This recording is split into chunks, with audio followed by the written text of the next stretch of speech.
आज महानगरपालिकेचा आपण सर्व सदस्यांनी जे मला अधिकार दिले होते बजेटच्या संदर्भात, ते बजेट आज मी सादर केलेलं आहे. त्या बजेटमध्ये आपण म्युन्सिपल बॉन्ड ज्याला 100 कोटी रुपयाची तरतूद केलेली आहे की ज्याच्यातून आपल्या सांगली महानगरपालिकेचं उत्पन्न 100 कोटी वाढू शकते.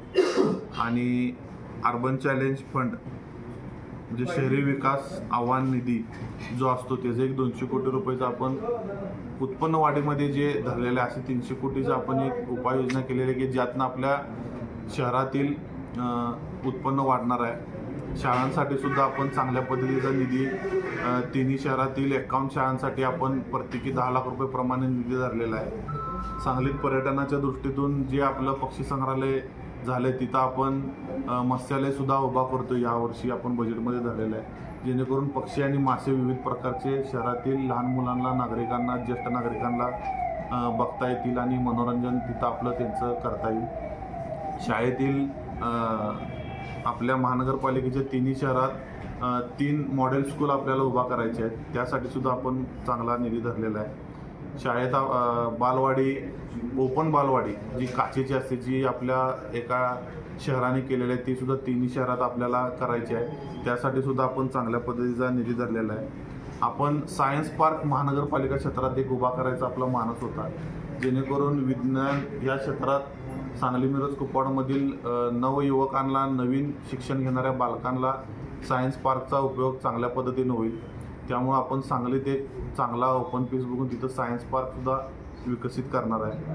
आपण उत्पन्न वाढीच्या दृष्टीनं नियमित कर भरणाऱ्या लोकांसाठी काही उपाययोजना आणते की ज्यात आगाऊ कर भरणारे म्हणजे जे ॲडव्हान्स कर भरणारे 5 वर्षाचा, 3 वर्षाचा, त्यांना सामान्य करात आपण जवळजवळ 50% ते 60% आपण त्यांनासुद्धा सूट देणार आहे. आजपर्यंत कराच्या बाबतीत सूट म्हणला तर थकबाकीदारांना होती, पण नियमित कर भरणाऱ्यांवर अन्याय होत होता. वारंवार नागरिकांची तो निधी मागणी होती आणि ती सुद्धा आपण नियमित कर भरणाऱ्यांसाठी सुद्धा सूटरूपी करणार आहे.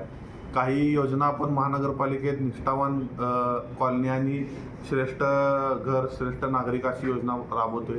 त्यात क्रायटेरिया ठरलेले आहेत. त्या लोकांनी त्या आपल्या घरात, आपल्या परिसरात काही अभियानं राबवली पाहिजेत, स्वच्छता राखली पाहिजे, काही प्रमाणात झाडं संवर्धन केली पाहिजेत, लावली पाहिजेत, नाही लावते कोण पण ती जगवली पाहिजेत, असे सगळे क्रायटेरिया धरून त्यांची तिन्ही शहरातून 3-3 बक्षीस काढली जाणार आहेत. मग त्यात त्या एखाद्या घराचं बक्षीस निघालं तर त्याला पैशाच्या स्वरूपात किंवा तो सांगेल त्या त्यांच्या कॉलनीतल्या कामाच्या स्वरूपात काम करून दिलं जाईल.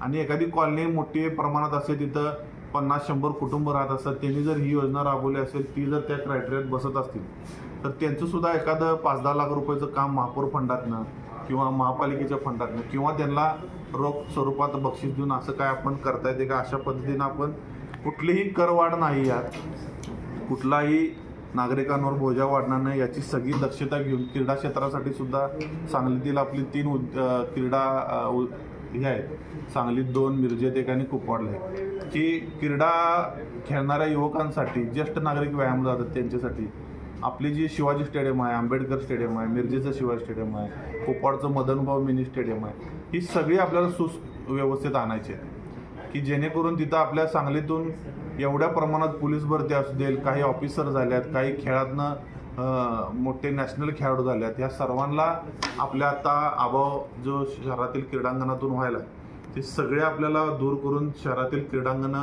विकसित करायचे आहेत. त्यासाठी सुद्धा चांगल्या पद्धतीनं निधी धरलेला आहे. आपल्या शहरात भरपूर वर्षापूर्वीचा एक आपला छत्रपती शिवाजी महाराजांचा पुतळा आहे मारुती चौकात, त्याचं सुशोभीकरण, तो पुतळा आता त्याची हाईट कमी होत चालली रस्ता वाढल्यामुळे, तर त्याची उंची वाढवणे, त्याचं सुशोभीकरण करणे, शिवशंभूसृष्टी निर्माण करणे सांगली शहरात, ही एक आमची भावना सर्व शिवप्रेमी, शिवशंभूप्रेमींची होती. ती भावना भरपूर वर्षाची त्यांची मागणी होती, ती आम्ही प्रामुख्याने या बजेटमध्ये धरलेली आहे. संभाजी महाराजांचा पुतळा सांगलीत व्हावा, त्याची वर्क ऑर्डर झाल्या, पण तिथली काही कामं थोड्या प्रमाणात राहिली. मिरजेत संभाजी महाराजांचा पुतळा व्हावा, तिथल्या शिवप्रेमींची, संभाजी महाराजांवर प्रेम करणाऱ्या कार्यकर्त्यांची मागणी, तिथल्या सुद्धा संभाजी महाराजांच्या पुतळ्याला निधी धरलेला आहे. आपल्याला कुपवाडमध्ये सुद्धा बसवेश्वरांचं स्मारक एक करायचं आहे. शरद पाटलांच्या नावाने एक बाग विकसित करायची आहे. कुपवाडमध्ये सुद्धा आपल्याला स्टेडियम मदन मोहनच्या नावाने ते सुद्धा विकसित करायचे. असे तिन्ही शहरांचा समतोल विकास सर्व क्षेत्रातला धरून आपण आजचं हे बजेट सादर केलेलं आहे.